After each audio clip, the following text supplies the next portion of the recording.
So friends, Captain America Brave New World is coming, where we will see General Thaddeus Thunderbolt Ross in the role of President Ross.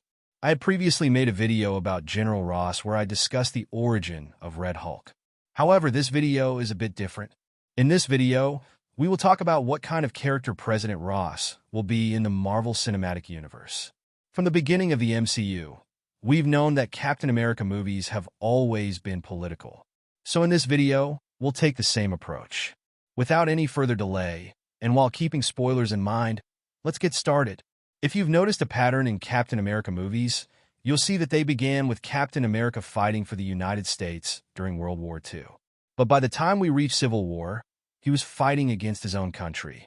So the theme of Captain America is about choosing between right and wrong amidst all the politics and speeches.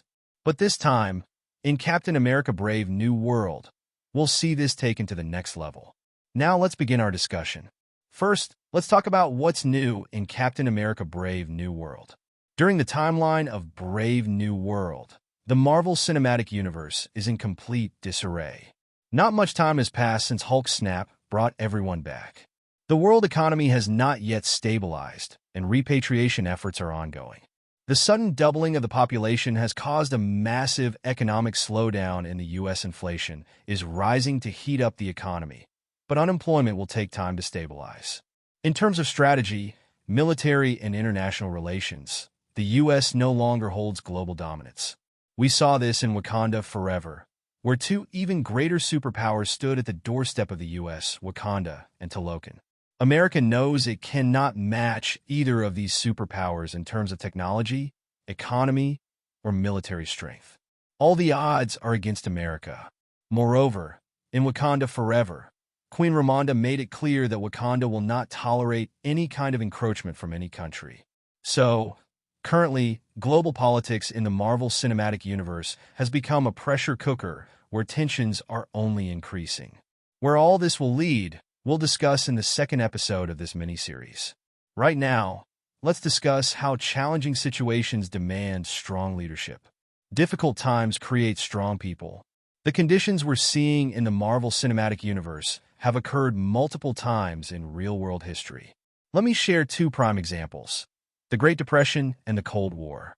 The Great Depression was a time when the global economy fell into a recession. Even a superpower like America saw dozens of its banks shut down within just 2 months. Prices were low, but people were struggling just to survive. There was supply but no demand. Bridging the gap between supply and demand is incredibly difficult.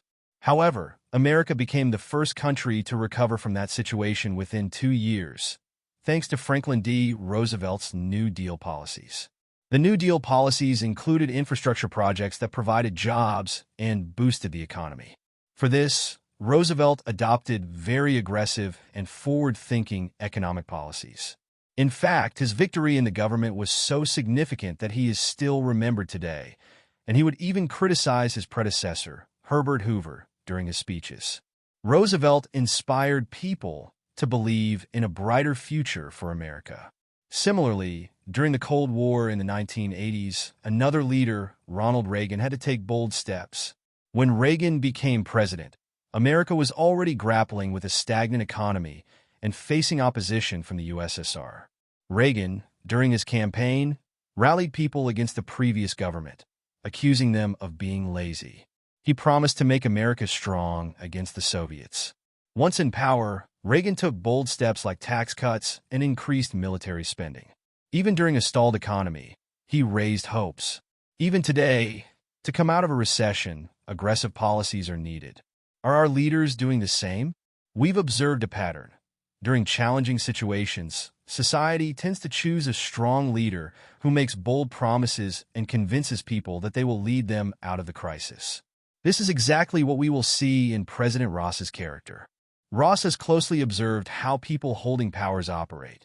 Even though the Avengers were a US-based superhero organization, they were still totally autonomous and outside any kind of state control. The Avengers operated on their own will, which did not benefit America in any way. However, the world perceived the Avengers as part of the United States military because the team's leader wore the US flag as his uniform. This is what Ross disliked during Civil War, leading to the Sokovia Accords. After the blip, Ross must have also analyzed the chaos in global politics up close, including the rise of neo-communist groups like the Flag Smashers and their extreme anarchist ideologies. Being a general, Ross would naturally see insurgencies as a common occurrence. Furthermore, Ross would likely be the best person to understand what policies should be adopted against adversaries like Wakanda and Latveria. So, you can see how all these situations and circumstances point towards Ross. But now the question arises, what could cause Captain America, Sam Wilson, to have a problem with Ross? In international politics, there are mainly two schools of thought: the realist school and the idealist school. The realist school takes a pragmatic or practical approach, believing that everything should be done in the interest of the nation. It asserts that power runs the world. Whoever holds power ultimately decides what is right, what is wrong, what justice is, and what laws should be. On the other hand, the idealist school believes the opposite, arguing that politics should run on morality and collaboration, not power. Given all this, you can understand what kind of thinker Ross would be. Obviously a realist. Coming from a military background, Ross would inherently follow a pragmatic approach. For the military, everything revolves around national interests, and soldiers are taught that focusing on morality will never save their country's integrity and sovereignty. When a leader with this pragmatism presents himself during a crisis, people often regard him as a messiah. Yes, in the MCU, the U.S. is currently in crisis, both internally and externally, with challenges on all fronts. Ross would emerge as the person with a vision to restore the U.S. to its former glory at any cost. But this vision would push him to such extremes that it would appear morally wrong to our Captain America, Sam Wilson. Nationalism has no bounds. It is an excellent ideology, but when nationalism, capitalism, and national interests become obsessive, it takes the form of imperialism. These three elements are deeply ingrained in American society and would undoubtedly manifest in Ross's character. He would be a nationalist because of his military background. He would aim to become a capitalist, as the American economy thrives on it, putting personal gains above all else. On top of that, he would have to rival Wakanda, branding all his actions as being in the national interest.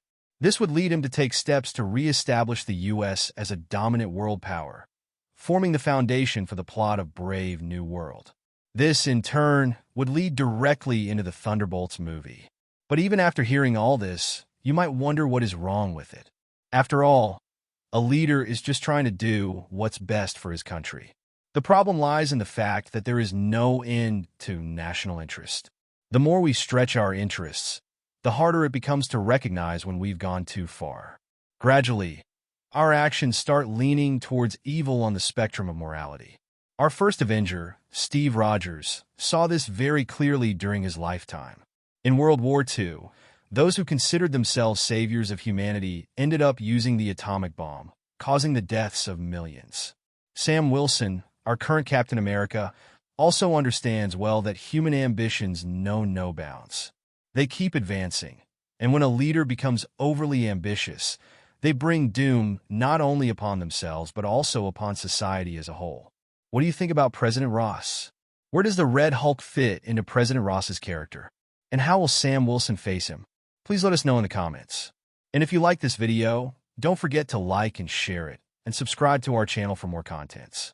To understand how powerful Sentry is, watch the video above. And for breakdown of Captain America Brave New World trailer breakdown, watch the one below. I'll be back with a new video soon.